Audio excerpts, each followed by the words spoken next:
Oi, bom dia pessoal. Estamos aqui hoje para uma aula um pouco diferente, né? Por um filmezinho que a minha filha está me ajudando. O professor improvisou aqui um quadro pequenininho, mas que nos serve para alguma coisa. Hoje o nosso objetivo, meus queridos, é relembrar um pouquinho do que já foi nas nossas primeiras aulas, né? Nós estávamos no capítulo 1, que é a parte de leite. Então, seguimos aqui? Primeira coisa que nós temos que relembrar é a quantidade, é a composição do leite de vaca que vínhamos falando, tá? Componente e percentual. Para a gente relembrar rapidinho, água nós já tínhamos visto, proteína também, gordura também, e estávamos no começo do carboidrato, aliás, já tínhamos visto um pouco de carboidrato, e tínhamos que entrar na parte de minerais. Então vamos lá. Só para relembrar, de água a composição do leite tem quanto? Maior que 80%, né? Alguns 82, alguns 83, alguns 84, alguns até 78, 79. Nós temos que lembrar que a composição do leite de vaca, ela muda muito. E a quantidade de água no leite muda junto, tá? Conforme principalmente a época do ano, tá? A raça do animal e a alimentação do animal, muda muito a quantidade de água. Lembramos também que o leite é um alimento bastante perecível, vou até apagar aqui agora o verdinho e vou chamar a atenção que o leite é um alimento extremamente perecível por conta da grande quantidade de água que ele tem. Tudo bem? E isso é o que tecnicamente nós falamos de alta, seta para cima, né? Atividade de água.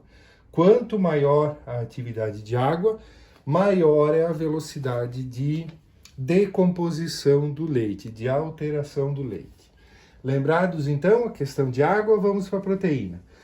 Proteínas, basicamente, a gente sabe que ocorre entre 3% e 4%, também variando com a época do ano, com a alimentação, com a raça do animal.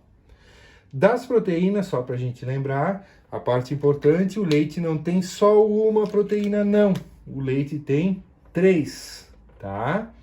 Que é a fração de caseína, que é a mais importante delas todas, também a albumina e também a globulina, tá? Portanto, o leite tem uma fração de proteína composta por 3 proteínas separadas, caseína, albumina e globulina. Já falamos bastante lá em aula que a caseína é a principal, tá? Que é aquela que vai dar o rendimento ao queijo, o valor nutricional ao queijo, entre outras coisas. Não que as outras não sejam importantes, a albumina é muito importante, a globulina também é muito importante, tá? Sobre o aspecto, essas duas aqui, sobre o aspecto nutricional. A caseína tem uma importância nutricional também, mas ela tem uma importância de rendimento.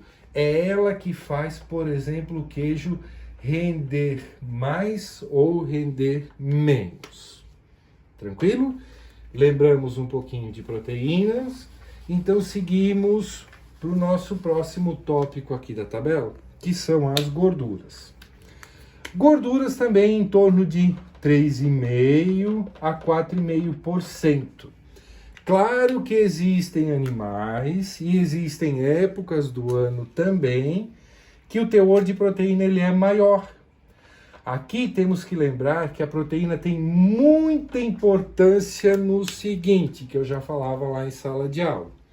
A proteína é muito importante sobre o aspecto tecnológico, tá? É ela também, junto com a proteína, quem faz o queijo, por exemplo, render muito. Quanto maior o teor de gorduras, claro que junto com proteína, assimilado com proteína, mas muito é o teor de gordura que gera o tal do aspecto tecnológico, que é o que também popularmente nós podemos chamar de rendimento, tá? De rendimento. Tanto que um leite mais gordo, ou seja, com maior teor de gordura, ele vale mais. Os laticínios, a maioria deles pagam o leite, o preço do leite é pago em função do teor de gordura. Quanto maior o teor de gordura, maior o valor pago por litro de leite.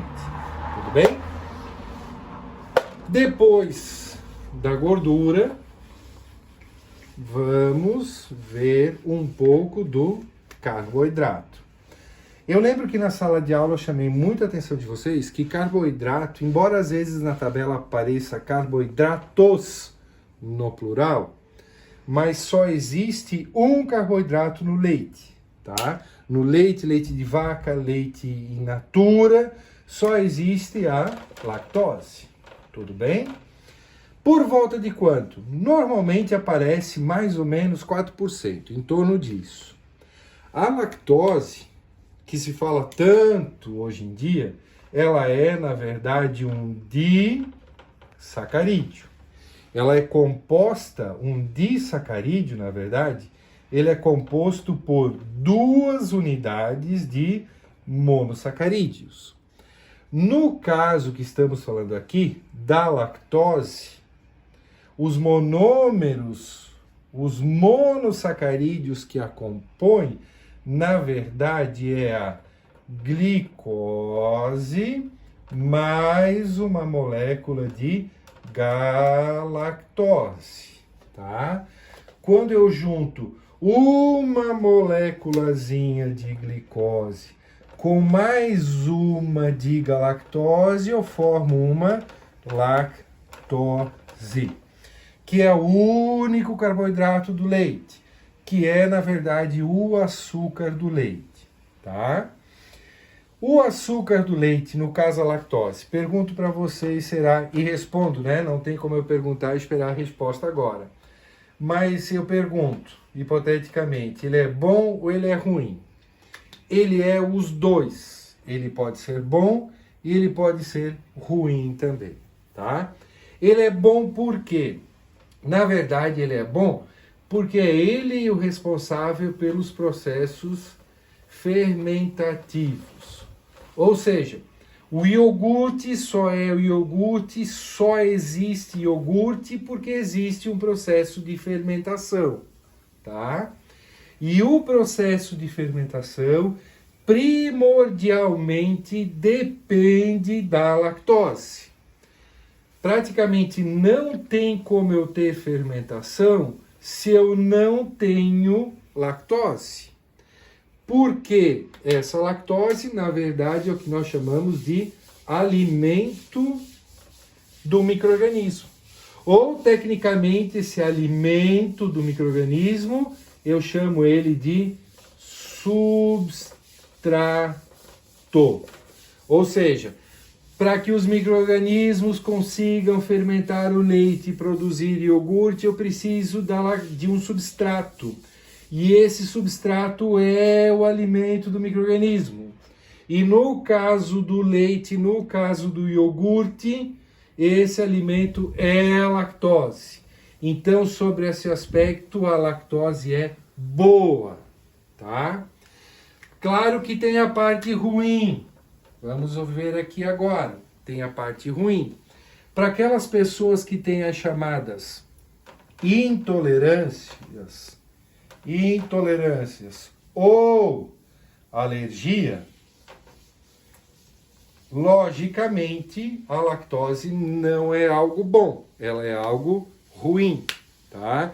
Porque traz muito desconforto, traz problemas intestinais e uma série de coisas, tá? Não tem como tirar a lactose do leite. Tem como quebrar a lactose do leite. Deixa eu apagar aqui um pouquinho para ter mais um espaço, já que o quadro é tão pequenininho, tá? Voltamos aqui. Não tem como eu tirar a lactose do leite, mas tem como eu realizar a quebra da lactose, certo? Eu vou quebrar a lactose do leite. Para eu quebrar a lactose do leite, eu tenho que utilizar uma enzima. Se nós lembrarmos das aulas lá de química ou de bioquímica, as enzimas são as responsáveis por reações químicas que ocorrem em alimento. No caso, a enzima que quebra a lactose é a chamada, vou pôr aqui em verde, lactase, tá? Lembramos lá da química que todas as enzimas terminam com -ase. Quando eu tenho a terminação -ase, que é o caso aqui, indica a presença de uma enzima. Ou seja, lactase é a enzima que provoca a quebra da lactose. É ela quem quebra a lactose. Mas, professor, o que é essa quebra? A quebra da lactose nada mais é que a decomposição dela. Se nós lembrarmos há minutos atrás, eu expliquei para vocês que a lactose é formada de uma unidade de glicose mais uma unidade de galactose, tá? Então, se eu quebro a lactose com a lactase, vamos reforçar, quem quebra a lactose é a lactase. A enzima que quebra a lactose é a lactase. Quando ela é quebrada, ela resulta em 2 outros açúcares menores e mais simples, que é a glicose e a galactose. Então, as pessoas têm alergia, têm intolerância à lactose, que é um açúcar complexo e maior, mas elas praticamente não têm alergia à galactose e à glicose, que são moléculas menores e mais fáceis de ser assimiladas. Tá bom? O último tópico da tabela, então, a princípio, deve-se aos minerais, certo? Os minerais, como nós já comentamos um pouco em sala de aula, são de extrema importância, tá? Muito importantes. Principalmente, e não só principalmente, mas ele tem 2 importâncias. Eu vou colocar aqui numa nova tabela, digamos, tá? Ele é muito importante sobre o aspecto nutricional, bastante, tá? De nutricional, e também sobre o aspecto químico, que eu já vou explicar. Então, voltamos aqui para a tabela. Por mais que a quantidade de minerais matematicamente seja baixa comparada com as demais, ó, água temos mais que 80, proteínas entre 3 e 4, gorduras 3,5, 4,5, carboidratos 4, enquanto isso o mineral parece ser baixo, 0,9 apenas 0,9%. Uma quantidade baixa em relação às demais. Porém, embora matematicamente baixo, a importância dele sobre o aspecto nutricional e químico é muito grande, tá? Então vamos em partes. Nutricional por quê? Nós precisamos de minerais principalmente em 2 fases da vida. Quando crianças, nós precisamos muito de minerais, tá? Que é para a parte de, vamos chamar assim, ó, de reforço para os ossos, tá? Principalmente o cálcio, ele é de extrema importância. Então, por que as crianças precisam tomar leite? Nós já falamos lá nas nossas primeiras aulas que é muito importante a criança tomar leite por conta das proteínas, mas também por conta do cálcio. É ele quem faz o reforço ósseo, tá? Voltando aqui na tabela, esse 0,9 que contém de minerais, o mineral mais abundante aqui, o principal, é o cálcio mais, né? Cálcio mais 2, cálcio bivalente, que é esse que tem essa função nutricional de extrema importância. Essa é a primeira fase da vida que o cálcio, que os minerais são importantes. E depois entra a fase lá que nós chamamos de terceira idade. Os idosos, tá? Em específicos para idosos, a necessidade de cálcio ela é tão grande, tão importante e tão relevante como lá nas crianças, certo? É necessário cálcio no momento da terceira idade, lá para os idosos, também para reforço dos ossos. É muito comum nós ouvirmos histórias que os nossos avós, os nossos pais ou algum conhecido, quando já na terceira idade, qualquer tombo, qualquer batida muito brusca em algum móvel da casa, em alguma situação, é suficiente para trincar, para quebrar, para machucar algum osso. Então é nesse aspecto que o cálcio é muito importante. Então, nutricional tem 2 aspectos importantes. Vamos lembrar que o cálcio, ele nunca é perdido, tá? Quando ocorre a perda do cálcio, quando nós chegarmos nas aulas de queijo, a gente vai ver que o processo de pasteurização, ele provoca uma certa perda de cálcio do leite. E esse cálcio ele tem que ser reposto, tá? O leite não pode ficar sem o cálcio.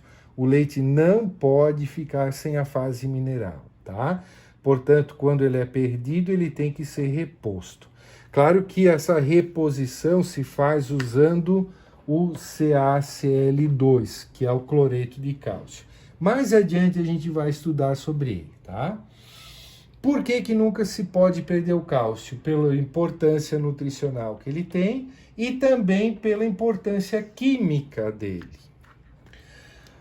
O leite, como nós sabemos, ele é uma mistura de proteínas, de água, de gordura, de carboidratos, entre outras coisas.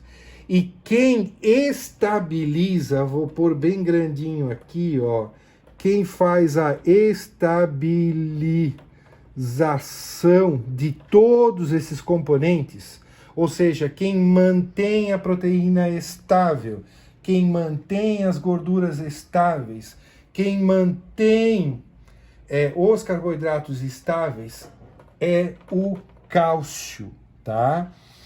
Todo mineral, toda a fração mineral cálcica do leite, além do aspecto nutricional, ela é usada para estabilização de todos os componentes. Sem o cálcio, a proteína perde a estabilidade, ela é decomposta. Sem o cálcio, a gordura é instabilizada e perde sua propriedade. Sem cálcio, o carboidrato deixa de ser carboidrato, ele se transforma em outra molécula que não mais a lactose e assim por diante.